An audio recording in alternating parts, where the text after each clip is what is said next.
Okay, so inflation is back in the news. There's a whole big discussion about it, but what the heck is it and who cares, right? So why do we actually care about this number? So let's take a look. Inflation is how much more it costs to buy something than it used to cost. But we always see a percentage on the news and we think, well, that's not quite right. But what really makes that number up and how is it measured? Well, one of the numbers you tend to see thrown around on the news, especially right now, is this thing called PCE, but what they're using on the news is the PCE, which stands for personal consumption expenditures, but they're using one that doesn't include food and energy. So to most people, that actually matters, right? Food and energy are two things we have to buy. It's a large part of our expenditure every month. And the reason they want to measure it with this way is it brings that number down.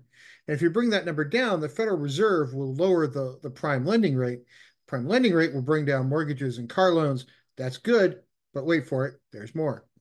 That's good for certain industries. It may not be good for the overall economy, but let's look a little deeper. I prefer the median PCE inflation. Median just says, okay, let's take all the inflation in the country, throw it in a big string of numbers, and take that number in the middle. What's that one in the middle? But if you go with this number, the core PCE, or the one that's put out by the Reserve Bank of Cleveland, the Federal Reserve Bank of Cleveland, what you'll get is one that includes food and fuel. So the one on the news is typically one that comes out of the St. Louis Fed. What they're doing is excluding food and energy. Here they're including food and energy because it's something we all buy and that kind of makes more sense. But notice the difference here. You got 3.5% versus that 2.9%. So it looks better to exclude food and energy, right? Which I get it. That's kind of like, well, that's not right. We should have to do something. Now, why does all this matter? Well, the lowering the prime lending rate could be something that causes inflation to go back up. It almost typically is. And if your wages are only advancing at like 2%, which is what the data says that's going on nationally, and inflation is up at 3%, and you've just come off of a couple of years where things like rent have gone up double-digit percentages, food and fuel and all that have gone up significantly and not really come back down, that's kind of a concern. Might be good for certain industries to prop them up, but it's not really good for the rest of us that don't work in those industries. Well, what goes into PCE inflation? Well, any of these numbers measured by the Fed are this market basket of goods, and it has all these components in it. There's 200 of them, 201 of them, and adds up to 100%. So it looks through here and says, okay, these have gone up, these have gone down, and then here's how important it is. That's what this number says is relative importance. So you take the number, it's up or down, you multiply it by 0.21, and you get some calculated number that comes out the other end. But look at what's included in here. Motor vehicle leasing, that's important to most people. Film and photographic supplies. I'm not even sure leasing is all that important to most people because a lot of us buy cars instead of lease them, but let's let that part go for a second. Motor vehicles are important. Film and photographic supplies. Who actually buys those anymore? Gasoline and motor fuel. That matters. Okay. Household linens, hotels and motels. I don't stay in a lot of hotels, but okay. Fuel oil. All right. Now we're starting to include that energy part. Tax prep and related services. Okay, fine. But if you go through here, there's a lot of stuff that just looks really kind of funky, right? So they include used autos, used light trucks. That's important to throw into the mix. Pleasure aircraft. Are you buying a pleasure boat or a pleasure aircraft anytime soon? That seems like a weird thing to throw in there. Sewing items. How many people actually sew at home? Meats. Okay, that matters, right? Pork. Audio equipment. Are we buying a lot of audio equipment? Does it really need to be in here? Okay, audio, just some of that makes, physician services, that matters, right? New autos, new foreign autos, internet access, these things matter.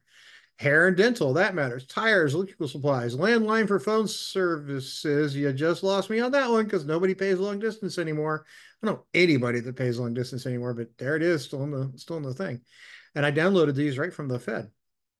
This is their version of what goes in these numbers. New light trucks, sugar and sweets. So these things do kind of matter. Proprietary and government nursing homes. Well, I guess sort of wine. All right. Well, that sure. Net household insurance, pension. Oh, casino gambling's included. How nice of them to put that in there. Isn't that great? Other imputed commissions. I don't know what the hell they're talking about there. Apparently, somebody's paying a lot of commissions. Photo studios. Is anybody using a photo studio lately?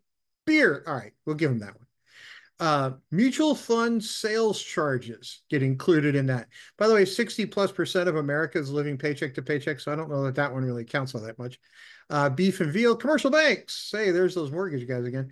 Funeral and burial services. All right, that does affect everybody at some point. So let's make sure that that works. Package tours, amusement parks, water and sewage is in here. That's great. Proprietary higher education, photo processing, net motor vehicle and transportation insurance. Some of these things matter, right? Tenant occupied mobile homes and tenant occupied stationary home and landlord durables. But look at the weighting they give it. It's way down there. It's not terribly important to what they're saying. Rental value of farm dwellings is in there. Okay. Owner occupied stationary homes. That one gets some weight. That makes a difference. Um, Proprietary hospitals. Okay, that's interesting. Food not elsewhere classified. Some of these things matter. Some of these things clearly don't. Luggage and personal similar personal items. All right, interesting. Tobacco, they don't rate it very high. Not many people smoke anymore. I guess that's probably pretty good. Spirits, that's hard liquor. Not very important. But come on, guys, put museums higher. And here's an interesting one. How are museums weighted more in here than motion pictures? I'm one of the few people I know that actually goes to a museum. How the heck is that one actually higher? So some of the ways they calculate this stuff doesn't make much sense. There was one or two in here that I thought were pretty funny.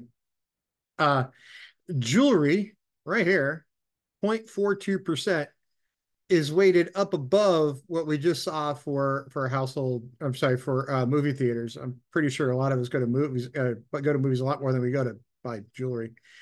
Newspapers and periodicals are in there as well. Okay, interesting. Games, toys, and hobbies. You guys really need to rate that one higher. But again, photographic equipment, musical instruments. I mean, you've got some weird stuff in here that doesn't make any sense. Recreational books. All right, I'll give you that one. But you've got a whole lot of stuff in here that they're weighting high that doesn't make any sense. The personal aircraft thing that gets thrown in here to calculate inflation. How does that matter to most people? So when you look at this market basket of goods and they throw out a number, you have to ask yourself, does that really matter to most people? Or is it a system, or is it a number that's really geared to say, hey, look, how can we make this number look right so that we can adjust that Federal Reserve rate up or down to help out banks, real estate, and the auto industry at the expense of people whose wages are only going up about 2% a year. So if we get it back down to 3, which is what the Fed's saying they want, they're going to lower that rate. That's going to cause inflation to rise. But remember, they've got a cooked basket of goods in there that they calculate this stuff from that has very little to do with most people's lives.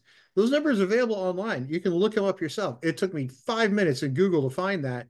It took me maybe 7 minutes to find the actual components of it.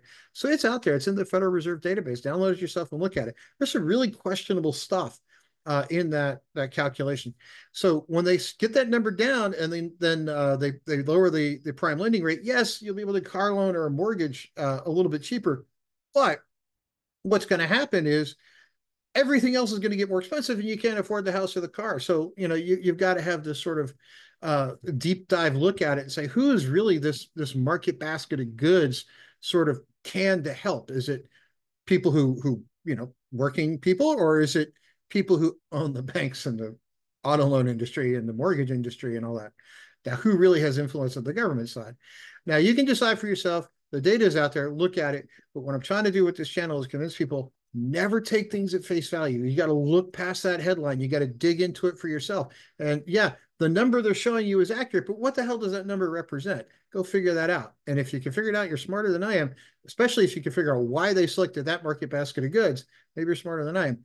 But I think they're cooking something here. So everybody have a great day. Click like, subscribe, follow wherever you see me. Have a great one.